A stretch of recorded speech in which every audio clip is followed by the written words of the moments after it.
How to access Snapchat without phone. Hey guys, welcome back to our channel. So if you want to access Snapchat without using your phone, here's what you can do. You can use the Snapchat web. Snapchat now offers a web version where you can chat and use some features. So you need to go ahead and visit web.snapchat.com. Log in with your Snapchat username and password. And here you can send message, chat, and use some Snapchat functions without your phone. You can also use an Android emulator on PC. You can download an Android emulator such as BlueStacks or Nox Player on your computer.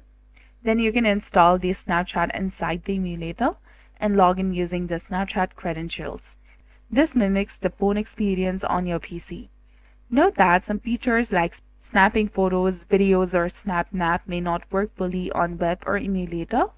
You will still need a phone for initial verification or two-factor authentication if enabled. And do not share your login info with unofficial websites or apps to avoid scams. So that's it for this video. I hope you found it helpful. If you did, please like, share, and subscribe. Thanks for watching.